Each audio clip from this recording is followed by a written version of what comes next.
Huwag kang umakto na tila ikaw ang biktima rito, Celestine. Patawad po, Doña Catalina, hindi ko po sinasadya. Hindi sinasadya. Pumasok ka sa silid ng aking anak. Hinayaan siyang lasingin ka, at ngayon ay sasabihin mong aksidente lang ito. Pinalaki ka namin ng ina mo rito sa hasyenda, binigyan ng pagkakataong makapag-aral, pero ganito pala ang isusukli mo sa utang na loob ninyo. Nalasing po si Vince. Ako po ay magdadala lamang ng tsaa para sa kanya at manahimik ka.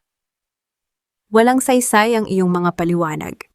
Bukas na bukas din lilipad si Vince patungong Amerika upang matutunan ang tamang disiplina na malayo sa mga babaeng mapagsamantala na tulad mo. At ikaw, kung may natitira ka pang kaunting hiya sa iyong ina na si Cecilia, umalis ka sa hasyenda bago sumikat ang araw. Doña Catalina, wag niyo po akong itaboy. Si nanay, mananatili rito si Cecilia bilang parusa sa iyong ginawa. Siya ay tapat na kasambahay, ngunit ikaw, ang pananatili mo rito ay isang malaking lamat sa pangalan ng pamilya Flores.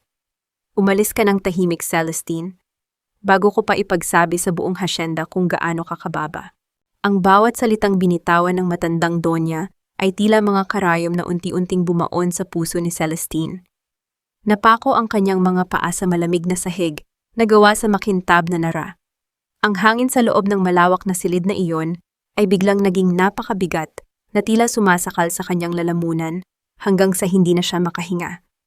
Tiningnan niya si Doña Catalina, ang babaeng dati ay tinitingnan niya nang may mataas na paggalang, ang donya na nagpondo sa kanyang unang taon sa kolehiyo, ngunit ngayon ang mga mata nito ay mas malamig pa sa gabi ng Disyembre, walang bakas ng habag o pag-unawa. Nanginginig ang kanyang mga kamay, kaya naman mahigpit niyang pinag-isa ang kanyang mga daliri. Sa likod ng kanyang lumang saya, hinahayaang mabaon ang kanyang mga kuko sa sariling palad upang pigilan ang nagbabadyang pagbuhos ng luha. Bakit sa kanya ibinibintang ang lahat? Bakit siya ang kailangang dumanas ng ganitong kahihiyan? Sa gilid ng kanyang paningin, nakita niya si Vince na mahimbing pa ring natutulog sa malawak na kama, walang kamalay-malay sa bagyong sumisira sa buhay ng babaeng tahimik na nagmamahal sa kanya. Ang buhok nito ay magulo at ang mukhang madalas niyang pagmasdan mula sa malayo ay tila napakalayo na ngayon. Sa tabi ng kama sa ibabaw ng makapal na alpombra, nakita ni Celestine ang isang gintong butones na may nakaukit na inisyal na pamilya Flores. Sa gitna ng kanyang panghihina, dahan-dahan niyang naitungo ang katawan upang pulutin ito bago tuluyang isilid sa kanyang bulsa bilang tanging saksi sa kanyang huling gabi sa silid na iyon. Nang tumalikod si Celestine, ang tunog ng mabibigat na yabag ng kanyang tsinelas ay tila naging bantas ng kanyang pagbagsak. Naglakad siya palabas ng mansyon, tinatahak ang pasilyo kung saan ang mga nakasabit na larawan ng mga ninuno ng pamilya Flores ay tila nakatitig sa kanya nang may panghuhusga. Pagdating niya sa kanilang maliit na dampa sa dulo ng tubuhan, sinalubong siya ng kanyang inang si Cecilia. Nakaupo ito sa sahigyakap ang sariling mga tuhod, habang ang bawat paghikbi nito ay pumupunit sa katahimikan ng gabi. Ang amoy ng basang lupa at lumang kahoy sa loob ng dampa ay naging saksi sa kanilang pagtangis. Anak, bakit mo ginawa iyon? Ang nanginginig na boses ni Cecilia ay tila isang hampas sa konsensya ni Celestine. Ang utang na loob natin sa kanila ay hindi kayang bayaran ng kahit anong halaga, ngunit ngayon ay sinira mo ang tiwala ng donya. Nanay, wala po akong ginawang masama, pabulong na sagot ni Celestine, habang marahang inilalagay ang ilang piraso ng kanyang dumi at damit sa loob ng isang lumang bayong. Ngunit alam niyang walang puwang ang katotohanan kapag ang kaharap ay ang kapangyarihan ng pamilya Flores. Hinalikan ni Celestine ang noo ng kanyang ina na kasalukuyang nakapikit dahil sa labis na pagod at bighati. Marahang gumalaw ang kanyang kamay patungo sa kanyang tiyan, kung saan naramdaman niya ang isang bahagyang tibok, isang bagong buhay na nagsisimula pa lamang sa gitna ng unos. Ang kanyang puso ay napuno ng takot, ngunit pinalitan ito ng isang bagong lakas. Hindi na lamang siya isang simpleng anak ng kasambahay. Siya ay isa ng ina na lalaban para sa kanyang anak. Ang malungkot na tunog ng sirena ng tren mula sa istasyon sa malayo ay nagsimulang gisingin ang natutulog na hasyenda, nagbabadya na ang oras ng kanyang pag-alis ay tuluyan ng dumating. Binuhat ni Celestine ang kanyang bayong at lumabas sa madilim na kalsada nang hindi lumilingon sa mansyon na unti-unting nilalamon ng hamog ng umaga. Inging malamig na hanging umihip sa kanyang pisngi ay nagdala ng mga patak ng hamog tila mga luha ng langit na sumasabay sa kanyang unang hakbang patungo sa kawalan. Ang malamig na hangin mula sa San Andres ay dahan-dahang napalitan ng maalinsangang usok at mabigat na hangin ng lungsod. Pagbaba ni Celestine sa bus sumalubong sa kanya, ang tila walang katapusang ingay ng mga sasakyan at mga taong nagmamadali sa gilid ng kalsada. Pakiramdam niya ay umiikot ang paligid. Ang kanyang tiyan ay kumukulo sa matinding hilo ng maagang pagbubuntis at ang ilang barya na natitira sa kanyang bulsa ay hindi sapat upang mabigyan siya ng kahit kaunting kapanatagan sa gitna ng dambuhalang lungsod ng Maynila. Sa gilid ng isang abalang palengke, kung saan ang amoy ng nabubulok na gulay at basang kalsada ay humihalo sa usok, tuluyang nanghina si Celestine. Doon siya natagpuan ni Rita, isang lumang kaibigan mula sa probinsya na maaga nang nakipagsapalaran sa lungsod. Sa kabila ng sarili nitong kahirapan, walang pag-aalinlangang inakay ni Rita si Celestine at dinala sa isang maliit na paupahang kwarto na may bubong na yero. Ang silid ay masikip at mainit, ngunit para kay Celestine, iyon ang naging pinakaligtas na kanlungan sa buong mundo. "Higa ka muna rito, Celestine," sabi ni Rita habang inaayos ang isang manipis na banig sa sahig.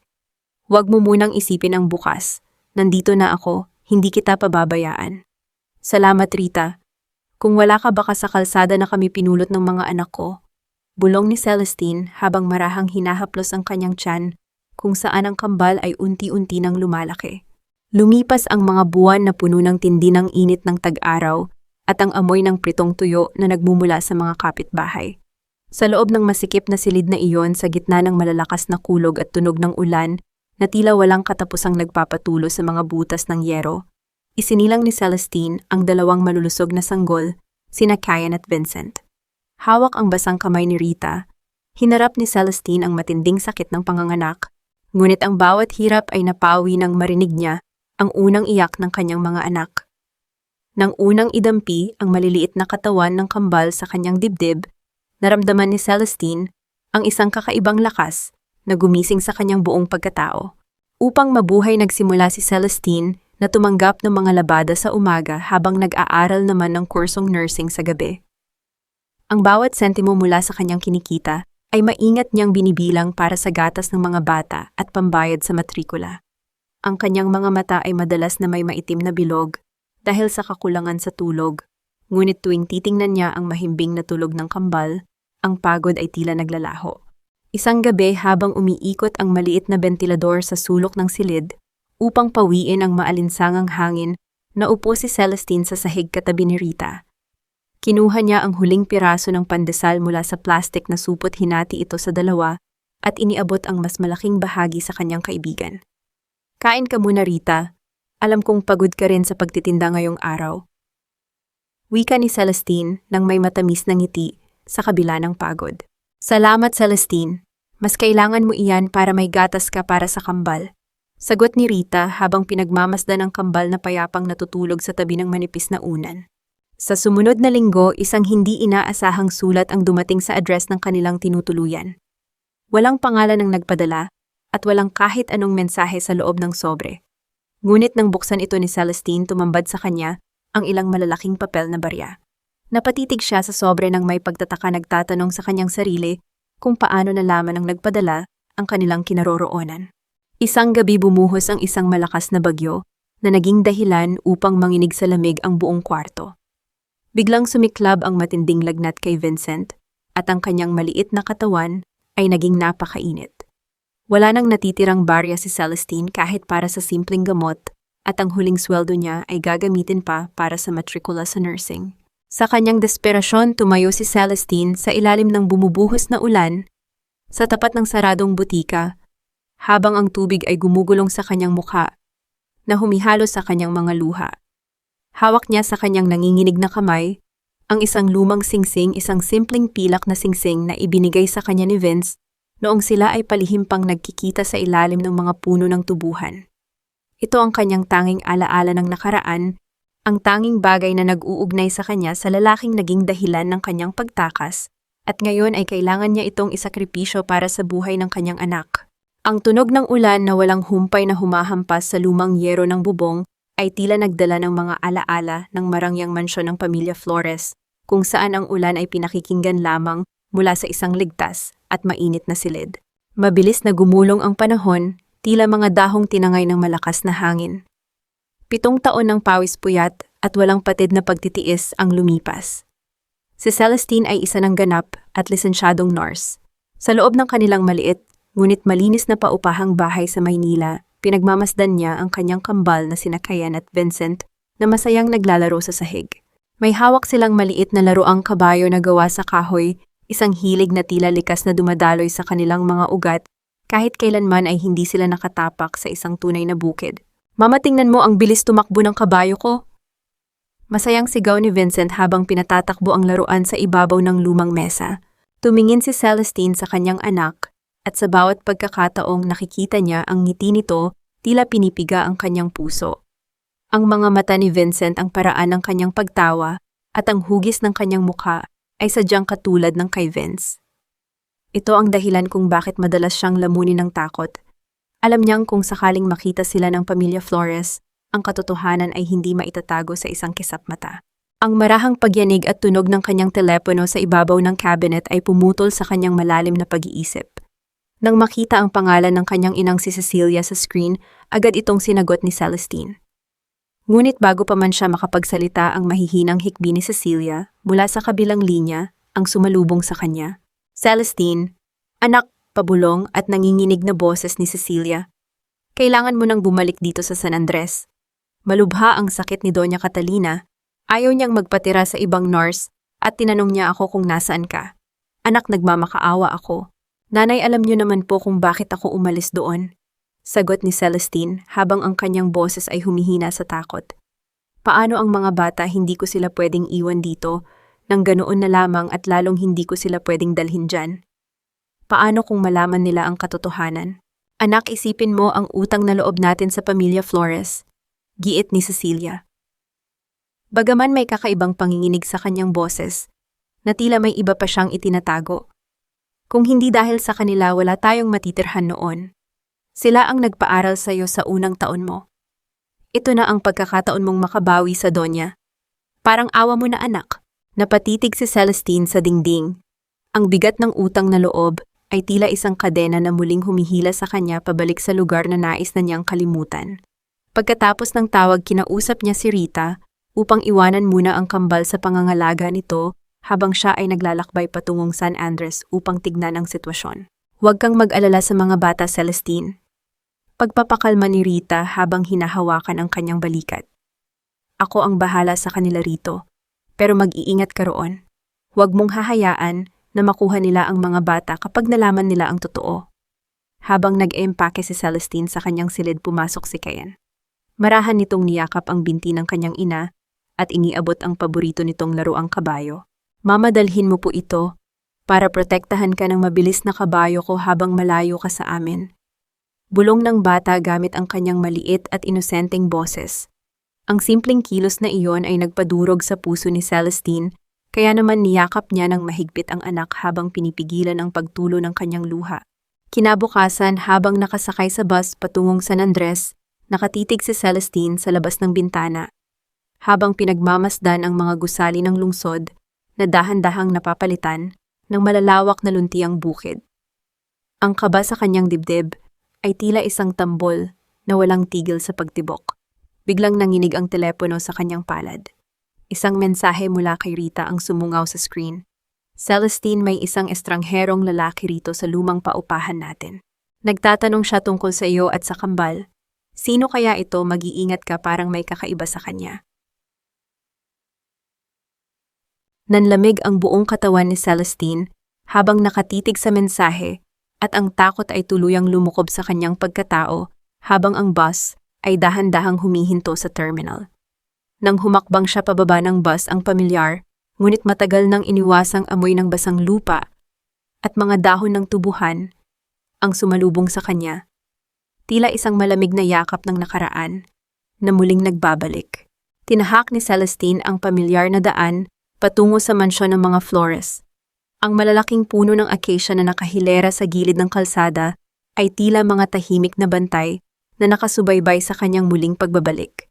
7 taon na ang nakalipas, ngunit ang bawat sulok ng malawak na lupain ay tila hindi nagbago malamig marangya at puno ng mga hindi nakikitang pader na naghahati sa mga taong may kapangyarihan at sa mga tulad niyang tagapagsilbi lamang. Sinalubong siya ng kanyang inang si Cecilia sa likod bahay at magkasama silang umakyat patungo sa silid ng Donya sa gitna ng nakabibinging katahimikan ng mansyon. Pumasok si Celestine sa silid kung saan natutulog si Doña Catalina. Napaliligiran ang silid ng mga mamahaling gamit, ngunit ang amoy ng mga gamot at ng katandaan ay mas nangingibabaw ngayon. Sa ibabaw ng malawak na kama, nakita niya ang Donya na nakapikit maputla ang mukha at malayong-malayo sa matigas at marangal na matanda na nagpalayas sa kanya noon nang walang kaunting habag. Dahan-dahang lumapit si Celestine yumukod ng bahagya at kinuha ang nangangatal na kamay ng Donya upang gawin ang pagmamano bilang tanda ng paggalang. Bago pa man makapagsalita ang Donya, napansin ni Celestine na nahihirapan itong huminga dahil sa hindi maayos na posisyon ng kanyang pagkakahiga. Marahang lumapit si Celestine, hinawakan ang balikat ng matanda nang may ibayong pag-iingat at inayos ang mga unan sa likod nito upang gumaan ang pakiramdam nito. Sa sandaling iyon, dahan-dahang iminulat ni Doña Catalina ang kanyang mga mata. Napatitig ang matandang Donya sa mukha ni Celestine.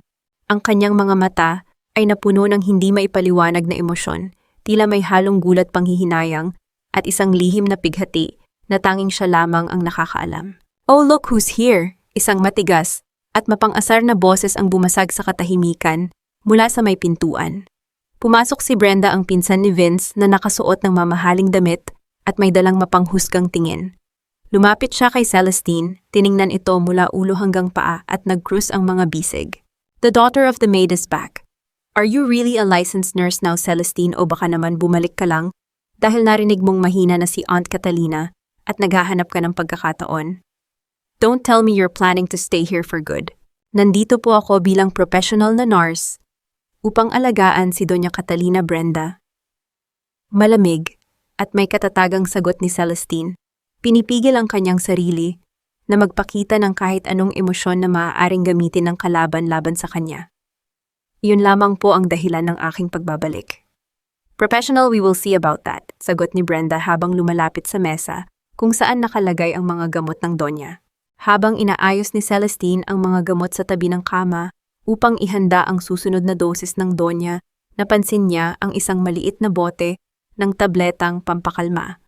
May kakaiba itong amoy, tila hindi tugma sa karaniwang amoy ng gamot sa puso na nakasulat sa reseta ng doktor. Palihim niyang tiningnan ang label nito, ngunit ang kulay ng mga tableta sa loob ay tila mas madilim kaysa sa nakasanayang gamot. Isang matinding pagdududa ang gumising sa kanyang isipan. Ngunit bago pa man niya ito masuri ng husto, muling lumapit si Brenda. "Bago kita hayaang hawakan ang mga gamot ni Aunt Catalina, I need to check your things. For security purposes, of course. Hindi natin alam kung ano ang dala mo mula sa Maynila," sabi ni Brenda ng may malisyosong ngiti. Bago pa man makasagot si Celestine, biglang hinablot ni Brenda ang kanyang lumang bag na nakalagay sa ibabaw ng upuan. Mabilis nitong binuksan ang zipper at hinalughog ang loob. Sa loob ng maliit na kalupi ni Celestine, na bahagyang nakabukas, sumungaw ang isang lumang litrato ng kambal na sina Kyan at Vincent habang nakangiti. Ang mga daliri ni Brenda ay unti-unti nang lumalapit upang hilahin ang litrato mula sa kalupi. Ang tunog ng mabibigat na yabag ng sapatos na papalapit sa silid mula sa dulo ng pasilyo ay umalingaw-ngaw, nagbabadya ng pagdating ng isa pang tao na maaaring magpabago sa takbo ng tagpong iyon. Ang marahang pag-ugong ng bumubukas na pinto ay pumutol sa balak ni Brenda. Dahan-dahang ibinaba ni Brenda ang pitaka ni Celestine habang nakangiti ng mapang-asar, ngunit ang kanyang mga mata ay nanatiling nakatitig sa pintuan kung saan pumasok ang isang matangkad na lalaki, si Vince. Hindi na siya ang payat at palaboy na binatang umalis 7 taon na ang nakalipas. Ang kanyang mga balikat ay mas malawak na ngayon. Ang kanyang balat ay bahagyang nasunog ng araw dahil sa pagtatrabaho sa bukid. At ang kanyang mga mata na dating puno ng laro at kapusukan ay mayroon ng malalim na seryoso at pagod na tingin. Nakasuot siya ng bota na may kaunting putik at isang simpleng polo shirt na nakatupi hanggang siko. Nang magtama ang kanilang mga mata, tila huminto ang pag-ikot ng mundo para kay Celestine. Ang hangin sa silid ay muling naging napakabigat at naramdaman ni Celestine ang mabilis at marahas na pagtibok ng kanyang puso na tila gustong kumawala sa kanyang dibdib. Celestine, pabulong at nanginginig na boses ni Vince. Ang kanyang tinig ay mas malalim na ngayon, may dalang hindi maipaliwanag na bigat. Mabilis na lumapit si Brenda upang basagin ang namumuong katahimikan. "Oh Vince, you're back early. I was just checking our new nurses' things. You know we have to be very careful these days. Maraming mapagsamantala." Brenda, sapat na iyan. Malamig na utos ni Vince, ang kanyang mga mata ay hindi umaalis sa mukha ni Celestine. "She is here to take care of Mom. Iwanan mo muna kami." Napasimangot si Brenda, ngunit bago siya lumabas nagtapon muna siya ng isang nakatutunaw na tingin kay Celestine bago tuluyang isara ang pinto ng walang imik. Nang silang dalawa na lamang ang naiwan ng katahimikan sa pagitan ni Vince at Celestine, ay tila isang pader na gawa sa yelo. Lumapit si Vince ng ilang hakbang, ngunit bawat hakbang nito ay naging dahilan upang umatras si Celestine hanggang sa maramdaman niya ang gilid ng cabinet sa kanyang likod. "Celestine, please. Talk to me," pagsusumamo ni Vince. "I've been looking for you. Nang bumalik ako galing sa Amerika, sinabi sa akin ni Cecilia na lumipat ka na raw sa Maynila. I'm so sorry. I'm so sorry for leaving you like that. Wala akong nagawa nun. Nandito po ako upang magtrabaho bilang nurse ni Doña Catalina, Sir Vince." Pilit na pinalalamig ni Celestine ang kanyang boses, bagaman ang kanyang mga daliri ay nanginginig sa takot na baka marinig nito ang kabog ng kanyang dibdib. "Ang nakaraan ay nakaraan na po. Walang dahilan upang pag-usapan pa natin yon." "Don't call me Sir Vince, Celestine. Hindi tayo estranghero." May sakit sa boses na pakiusap ng lalaki. Upang iwasan ang lumalalim na usapan, dahan-dahang binuhat ni Celestine ang mabigat na tray na naglalaman ng mga baso ng tubig at gamot upang ilabas ito sa pasilyo. Nang makita ito ni Vince, mabilis siyang lumapit upang tulungan ang dalaga. "Ako na ang magbubuhat niyan, pa," sabi ni Vince habang hinahawakan ang hawakan ng tray. "Kaya ko na po, sir," pagtanggi ni Celestine habang pilit na hinihila ang tray patungo sa kanyang sarili. Ngunit sa pagmamadali niyang umiwas, saglit na nagkadikit ang kanilang mga daliri sa ibabaw ng tray. Ang haplos ng balat ni Vince ay tila isang kuryente na gumising sa lahat ng natutulog na alaala ng gabi ng bagong taon. Sabay silang natigilan ng kanilang mga hininga ay saglit na nag-abot sa malamig na hangin ng pasilyo.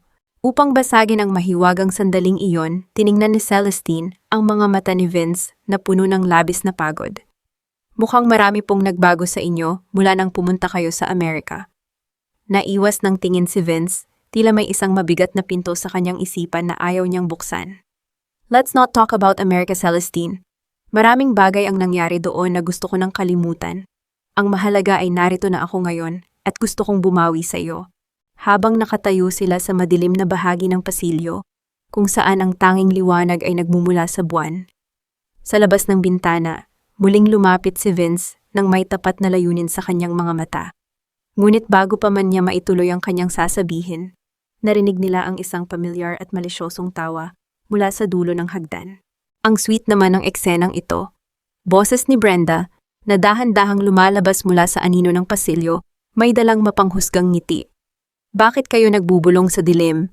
Baka nakakalimutan ninyo kung sino ang kasambahay at kung sino ang amo sa bahay na ito." Napilitang umatras si Vince nang may galit sa kanyang mga mata, habang si Celestine ay mabilis na naglakad palayo upang takasan ang nakatutunaw na sitwasyon. Ang amoy ng pabango ni Vince ang amoy ng gubat. At basang ulan ay naiwan sa malamig at tahimik na pasilyo, tila isang multo ng nakaraan, na patuloy na sumusunod sa bawat hakbang ni Celestine. Kinaumagahan, bago pa man makapasok si Celestine sa silid ni Doña Catalina, narinig na niya ang marahang bulong ni Brenda mula sa bahagyang nakabukas na pinto. Gumagamit ito ng malambing, ngunit mapanlinlang na tono upang lasunin ang isip ng matandang Donya. "Auntie, I'm just telling you this dahil nag-aalala ako sa kalusugan mo at sa reputasyon ng pamilya Flores." Wika ni Brenda habang dahan-dahang hinahaplos ang kumot ng Donya. "Bakit mo hinayaang bumalik ang anak ni Cecilia rito?" "She is just a maid's daughter, Auntie. At kagabi nakita ko sila ni Vince na nagbubulong sa pasilyo sa dilim." Pinalalapit niya ulit ang sarili niya kay Vince.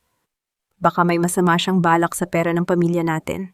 Bago pa man makasagot ang Donya na kasalukuyang nakapikit, Dahil sa panghihina pumasok si Celestine na may dalang tray ng gamot.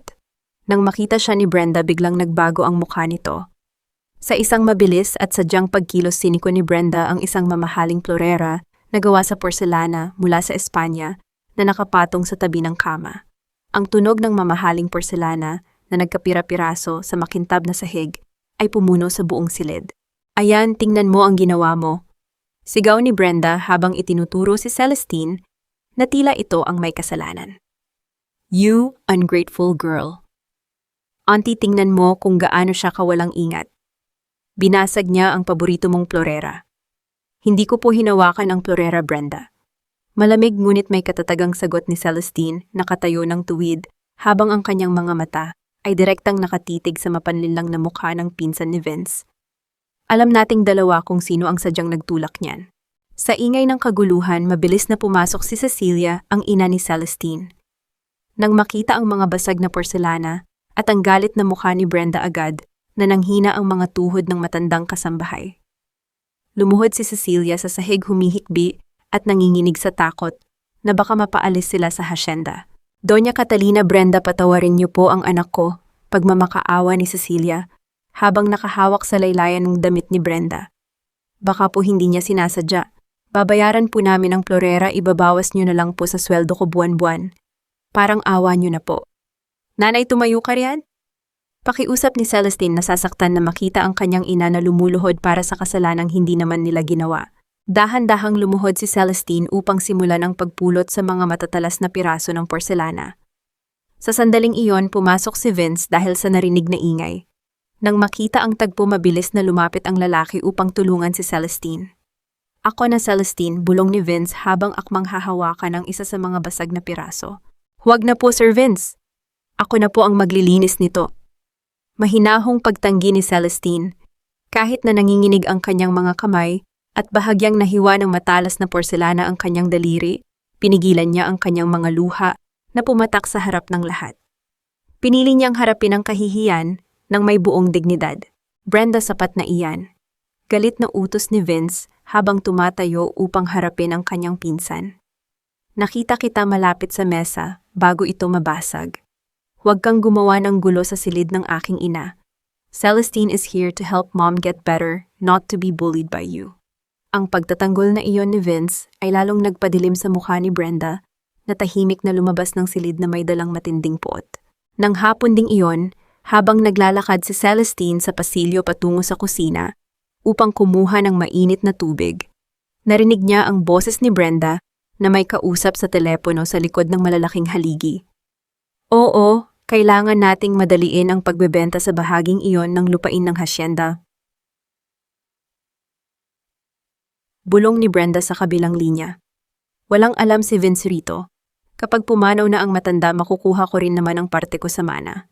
Nanlaki ang mga mata ni Celestine sa kanyang narinig, ngunit bago pa man siya makahakbang palayo, biglang lumitaw si Brenda mula sa likod ng haligi at hinarangan ang kanyang daan. Mayroon itong nakatatakot na ngiti sa kanyang mga labi habang lumalapit sa mukha ni Celestine. Don't think Vince's protection will save you forever, Celestine, tuwata. Bulong ni Brenda, ang bawat salita ay tila may lason. I know your little secret. Alam kong may dalawa kang anak na itinatago sa Maynila. Hawak ko na ang mga larawan at dokumento nila. Bukas na bukas ng umaga malalaman ni Aunt Catalina na ang paborito niyang nurse ay isang sinungaling. Let's see kung hindi kanya itapon palabas ng hasyenda kasama ang pamilya mo. Ang biglang pagguhit ng matatalas na kidlat sa labas ng bintana ay nagdala ng liwanag sa madilim na pasilyo na sinundan ng malungkot na tunog ng kulog sa malayo na nagbabadya ng isang malakas at mapangwasak na bagyo. Ang bagyo sa labas ay tila walang balak huminto. Ang bawat hampas ng malakas na hangin sa mga bintana ng mansyon ay sumasabay sa mabigat at nahihirapang paghinga ni Doña Catalina. Sa kalagitnaan ng gabi nang muling lumala ang karamdaman ng Doña, tanging si Celestine lamang ang gising upang magbantay sa kanyang tabi. Ang bawat mahinang hibla ng liwanag mula sa maliit na lamparang de baterya ay nagbibigay ng mas malungkot na anyo sa silid. Habang pinagmamasdan ni Celestine ang Doña ang mga banta ni Brenda kanina, ay paulit-ulit na umuusal sa kanyang isipan. Alam niyang kung hahayaan niyang si Brenda ang maunang magbunyag ng katotohanan, gagamitin nito ang kanyang mga anak upang sirain sila ng tuluyan. Sa takot na pumanaw ang Donya nang hindi nalalaman ang katotohanan na ramdaman ni Celestine, ang biglaang pagbuhos ng tapang sa kanyang dibdib. Dahan-dahan siyang lumuhod sa gilid ng kama at hinawakan ang malamig at nanginginig na kamay ng matanda. Kinuha niya ito idinampi sa kanyang noo upang gawin ang pagmano habang ang kanyang mga luha ay nagsisimula nang pumatak sa makapal na kumot. Doña Catalina, patawarin niyo po ako. Bulong ni Celestine, ang kanyang boses ay basag dahil sa matagal nang kinatatakutang pighati. Patawarin niyo po ako kung itinago ko po sa inyo ang katotohanan sa loob ng 7 taon. Dahan-dahang iminulat ni Doña Catalina ang kanyang mga mata, nakatitig sa umiiyak na nurse nang may panghihina. Ako po ang babaeng kasama ni Vince noong gabi ng bagong taon, bago niyo siya ipinadala sa Amerika. Pag-amin ni Celestine, habang ang bawat salita ay tila pagpunit sa kanyang sariling puso. At ang gabing iyon po ay nagbunga. Mayroon po kayong mga apo, Doña Catalina, kambal silang lalaki, sina Kian at Vincent. Itinago ko po sila sa Maynila dahil sa takot na baka ilayo niyo sila sa akin. Ngunit hindi ko na po kayang magsinungaling sa inyo. Nabalot ng mahabang katahimikan ang silid, tila maging ang bagyo sa labas ay saglit na huminto upang makinig. Inasahan ni Celestine ang galit, ang pagtataboy o ang muling pagmurang Donya.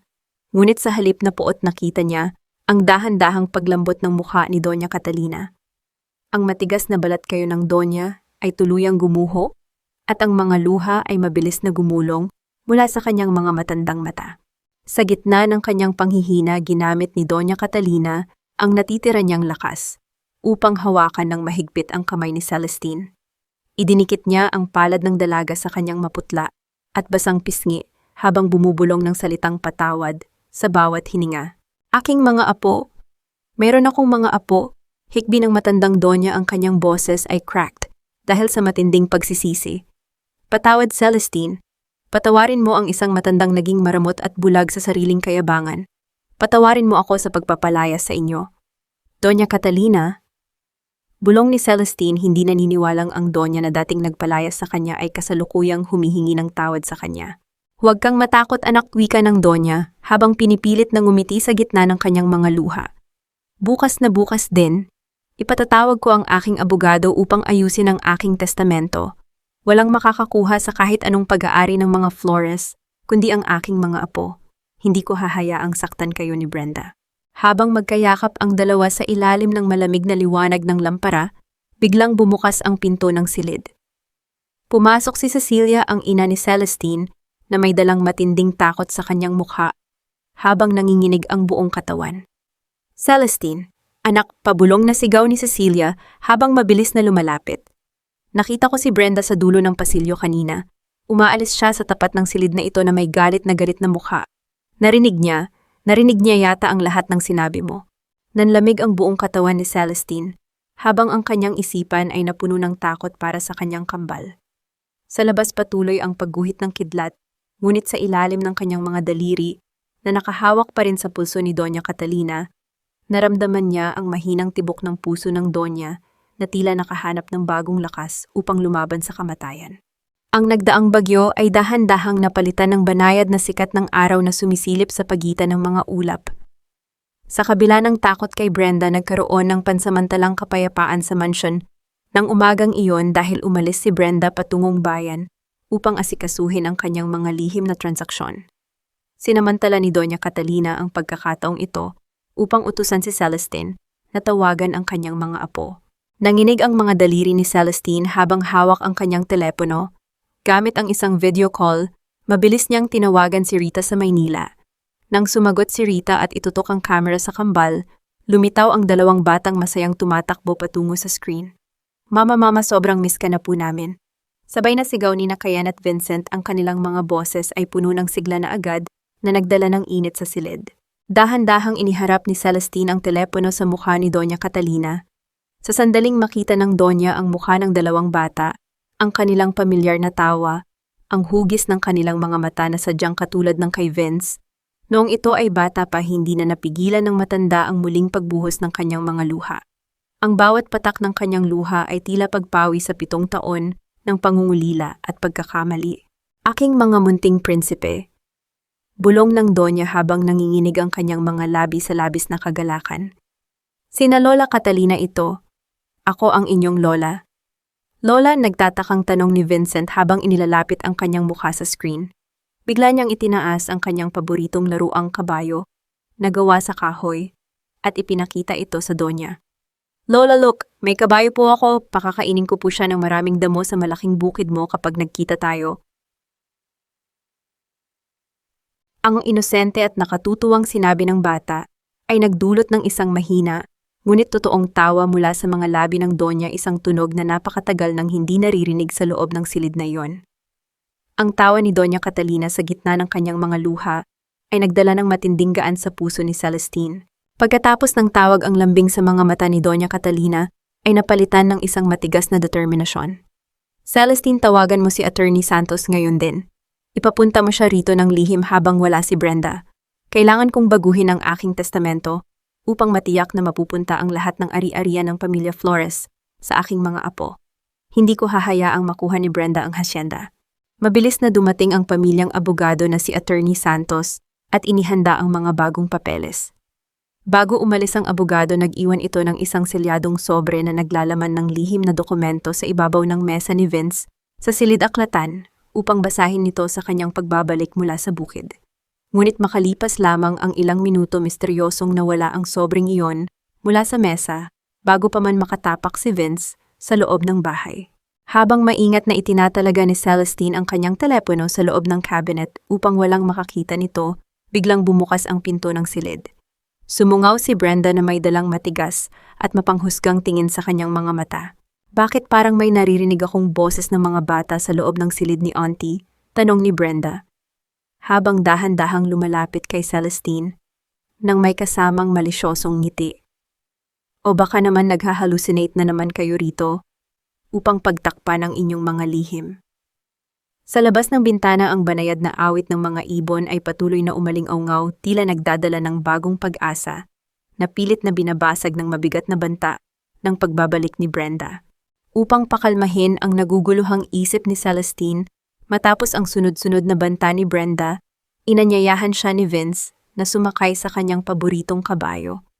Noong una ay tumanggi si Celestine dahil sa takot na baka may makakita sa kanila, ngunit nang makita ang tapat na pag-aalala sa mga mata ng lalaki, sumama siya rito patungo sa isang lihim na burol na malayo sa ingay ng mansyon. Nakarating sila sa ibabaw ng burol, kung saan ang hangin ay malinis at banayad. Napaliligiran ang burol ng mga naglalakihang puno ng kabalyero, nakasalukuyang namumulaklak ng matingkad na pula. Ang mga pulang petal ay dahan-dahang nalalaglag sa damuhan, na tila pulang niebe sa ilalim ng dapit hapon. Naupo sila sa ilalim ng lilim, pinagmamasdan ang malawak na hasyenda mula sa itaas. Naaalala mo pa ba noong mga bata pa tayo, Celestine? Basag ni Vince. Sa katahimikan, ang kanyang boses ay puno ng pangungulila. Madalas tayong tumakbo rito kapag gusto nating takasan ang mga sermon ni Mom. Noong nandoon ako sa Amerika, walang gabi na hindi ko naisip ang lugar na ito at kung paano kita iniwang mag-isa.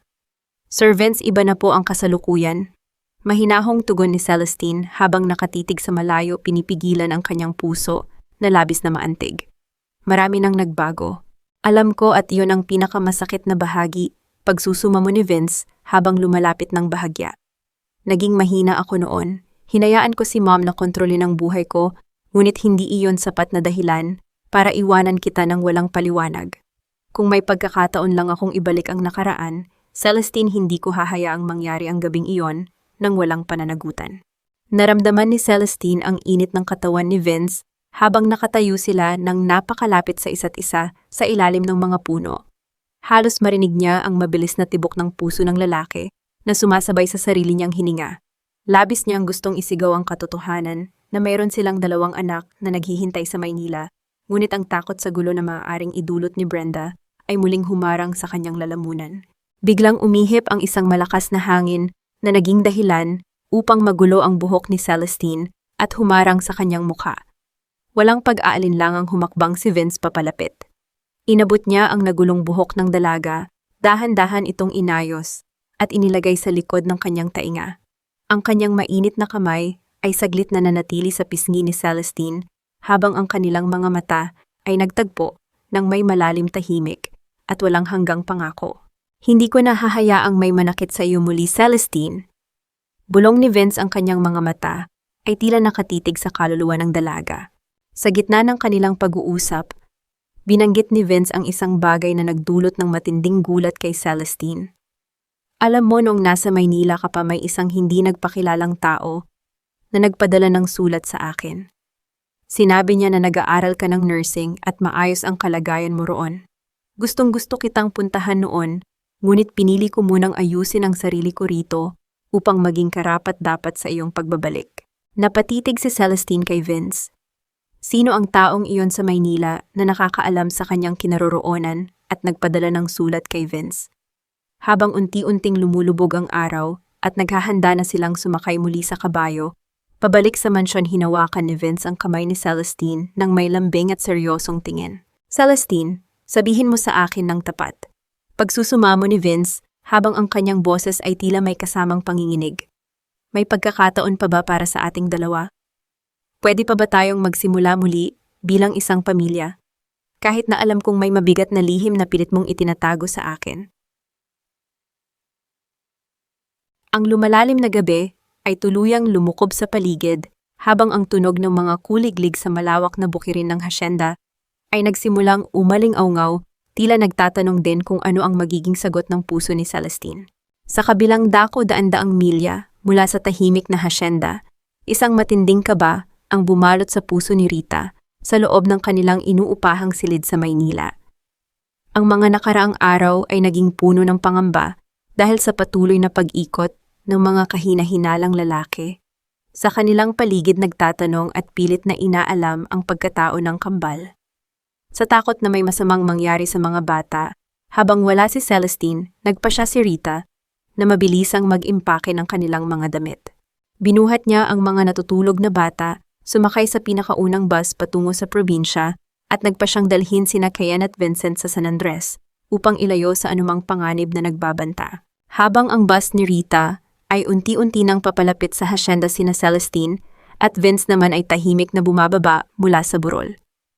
Ang bawat mabibigat na hakbang ng kabayo sa tuyong lupa ay tila sumasabay sa mabigat na pag-iisip ni Celestine. Ang tanong ni Vince tungkol sa pagsisimula muli bilang isang pamilya ay patuloy na umaalingaw-ngaw sa kanyang isipan, nagdudulot ng matamis na pag-asa, ngunit may kasamang matinding panginginig ng takot. Nakasandal ang likod ni Celestine sa malapad na dibdib ni Vince at ramdam niya ang mainit at nag-aalalang pag-iingat ng lalaki sa bawat paggalaw ng sinasakyan nilang hayop. Nang malapit na sila sa maliit na dampa ni Cecilia, isang pamilyar na boses ng mga batang nagtatawanan ang umabot sa pandinig ni Celestine. Ang kanyang puso ay tila isang ibong nagpupumiglas sa loob ng isang masikip na hawla nang makita niya ang dalawang maliliit na figura na masayang nagtatakbuhan sa bakuran ng kanyang ina, sina Kian at Vincent. Dumating sila kasama si Rita na kasalukuyang nakikipag-usap kay Cecilia sa may pintuan. Bumagal ang paglakad ng kabayo hanggang sa tuluyan itong huminto. Bago pa man makapagsalita si Vince, upang magtanong kung sino ang mga batang yun, mabilis at nanginginig na bumaba si Celestine. Ang kanyang mukha ay nawalan ng kulay at ang kanyang mga tuhod ay halos bumigay sa sobrang kaba. Sinubukan niyang humakbang pasulong upang itago ang mga bata, upang takpan ang katotohanang matagal na niyang pinangangalagaan, ngunit huli na ang lahat. Nakatitig na si Vince sa dalawang bata. Mula sa kanyang kinauupuan sa ibabaw ng kabayo, pinagmasdan ni Vince ang kambal. Nakita niya ang paraan ng pagngiti ni Kian na may kasamang malalim na dimple sa kanang pisngi. Nakita niya si Vincent na masayang kinukusot ang sariling ilong habang tumatawa dahil sa pagkakadapa sa damuhan. Ang bawat kilos, ang bawat hugis ng kanilang mga mata at ang kanilang makapal at medyo magulong buhok ay sadyang katulad ng sa kanya. Tila siya nakatingin sa isang malinaw na salamin na nagpapakita ng sarili niyang pagkabata. Ang lumang tali ng kabayo ay dahan-dahang dumulas mula sa mga kamay ni Vince, tuluyang nahulog sa lupa nang hindi niya namamalayan. Nawala ang lahat ng tunog at tanawin sa kanyang paligid. Ang mundo ay lumiit at nakatuon lamang sa dalawang batang lalaki na nagtataglay ng sarili niyang dugo at laman. Nagsimulang mamuo ang mga luha sa kanyang mga mata habang isang matinding pagsabog ng katotohanan ang yumanig sa kanyang buong pagkatao. Sa hindi kalayuan sa ilalim ng anino ng malalaking puno ng mangga, malapit sa dampa nakaparada ang isang itim na sasakyan na may madidilim na bintana. Isang pares ng mapanuri at malisyosong mga mata ang tahimik na nagmamasid sa buong pangyayari, naghihintay ng tamang pagkakataon upang gamitin ang tagpong ito para sa isang masamang balak. Ngunit walang pakialam si Vince sa anumang panganib sa paligid. Dahan-dahan siyang bumaba mula sa kabayo. Ang kanyang mga mata ay hindi maialis sa mga bata. Napansin ni Vincent ang malaking kabayo at ang matangkad na estranghero. Tumigil ang bata sa paglalaro, mahigpit na hinawakan ng kanyang maliit na laruang kabayo na gawa sa kahoy at lumapit sa bakod na kawayan nang may inosenteng pagkamangha sa kanyang mga mata. Tumingala si Vincent kay Celestine, nakasalukuyang nakatayo at walang kakayahang magsalita dahil sa tindi ng takot. Itinuro ng bata ang lalaking papalapit sa kanila at nagtanong gamit ang kanyang malinis at inosenteng boses. "Mama, sino po ang lalaking iyan?" Ang matagal na katahimikan ay bumalot sa buong paligid, tila huminto ang pag-ikot ng mundo. Dahan-dahang inilipat ni Vince ang kanyang paningin mula sa bata patungo sa mukha ni Celestine. Ang kanyang mga mata ay puno ng nag-uumapaw na luha, nagtatanong nasasaktan, ngunit may kasamang matinding pangungulila ng isang amang pinagkaitan ng pagkakataong makilala ang kanyang sariling mga anak. Ang malamig na simoy ng hangin ay tila huminto sa pag-ihip, naghihintay sa mga salitang magpapabago sa buhay ng lahat. Dahan-dahang lumuhod si Vince sa maalikabok na lupa, hindi alintana ang pagdumi ng kanyang pantalon upang maging kapantay ng dalawang bata. Ang kanyang mga kamay ay nanginginig nang abutin niya ang maliliit na balikat ni Vincent. Tiningnan niya ng malapitan ang mukha ng bata at pagkatapos ay nilingon si Cayen na nakatago sa likod ni Rita. Walang kinakailangang mahabang paliwanag. Ang tibok ng kanyang puso ang mismong nagkumpirma sa katotohanan. Ako ang inyong papatbasag na bulong ni Vince, kasabay ng walang patid na pag-agos ng kanyang mga luha. Hindi na napigilan ni Celestine ang kanyang sarili. Ang 7 taon ng pag-iisa, takot at pagiging matatag ay tuluyang gumuho. Napaluhod siya sa tabi ni Vince, humihikbi, nang walang anumang pag-aalinlangan. Niyakap ni Vince ang dalawang bata nang napakahigpit, ibinaon ang kanyang mukha sa kanilang maliliit na balikat, habang patuloy na humihingi ng tawad. Matapos ang napakahabang panahon, sa wakas, naramdaman ni Celestine ang dalawang malalakas na braso ni Vince na pumulupot din sa kanya, tila nagsasabing hindi na siya muling lalaban ng mag-isa. Ang itim na sasakyan na nagmamasid mula sa malayo ay mabilis na umalis. Nalaman nilang inupahan ito ni Brenda upang saktan ang mga bata at gamitin silang panlaban kay Celestine. Ngunit ang mabilis na pagdating ni Vince ang pumigil sa maitim nitong balak. Kinabukasan, isang unos ng katarungan ang yumanig sa loob ng mansyon ng mga Flores. Sa tulong ng pribadong investigador at ni Attorney Santos, nahanap ni Vince ang mga nawawalang papeles, kabilang na ang mga peking dokumento ng bentahan ng lupa at ang botelya ng gamot na lihim na pinalitan ni Brenda.